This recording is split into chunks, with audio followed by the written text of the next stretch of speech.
of ice.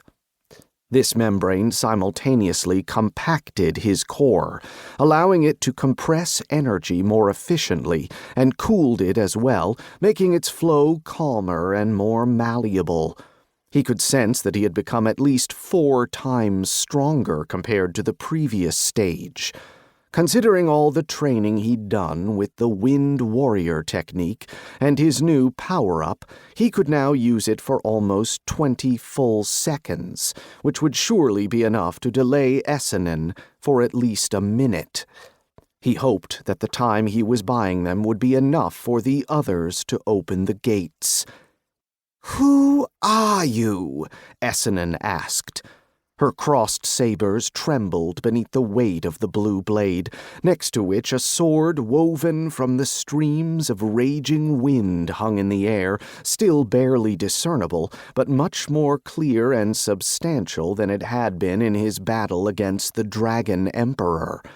He still couldn't control his power completely. A third of it surged out into the outside world, turning into a storm and dark clouds. If he'd had more time to train, he might have even wounded Essenen with his first attack, as she hadn't been expecting something like it. "I am the Mad General," Hadjar introduced himself. "Humph," the head of the underground Whisper clan snorted. "You live up to your name, boy." She strained her arms a little, and then forcefully spread them apart. The blow made Hadjar, around whom the wing of the black dragon had wrapped itself like a cocoon, move several feet back. Suddenly he felt empty air under his heels. Essenen, with a simple movement, not even a technique, had almost thrown him off the improvised stage. "You're strong." She raised the short saber in her left hand and pointed it at his chest. "But your power is too straightforward and limited. Here in the Strange Lands, it isn't even worth mentioning." Hadjar didn't understand what exactly she'd just done, just as he couldn't understand the capabilities of Lathea or Lightfeather.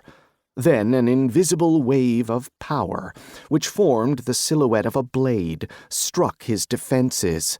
Despite the distance between them, the attack felt as if all the might of this Heaven Emperor had fallen on him like a meteor, delivering a perfect, direct blow. The dragon's wing arched inward and touched his chest. His defenses, which consisted of a mixture of his energy and the sword's mysteries, couldn't withstand the onslaught. If not for his armor, which had taken the brunt of the damage, he would have already been greeting his forefathers. Gritting his teeth, he touched a deep cut that ran from his left shoulder to his right thigh. The blood stopped, and a new terrible scar now marred his body. But it was all just flesh in the end. The invisible power reached out toward his energy body and, although it didn't injure him, it was able to disrupt his energy flow for a short time, completely depriving Hadjar of any protection. "Farewell." Essenen, apparently counting on this, swung the long and heavy saber in her right hand. Runes shone along her blade, and a technique that created 10 crystal blades in the air was further enhanced by the power of the star-level artifact. The blades doubled in number and acquired a predatory, menacing glint. All 20 blades, each of which carried the power of an all-out attack from a Heaven Emperor, surged toward Hadjar. The most terrifying aspect of it was that it looked like an attack made by a simple practitioner. Not a single trace of an echo leaked out into the surrounding area. Essenen was in complete control of her power, directing it wherever she needed it to be. Such skill elicited not respect, but outright horror at the realization of just how much he had been mistaken when it came to the dangers of the Strange Lands.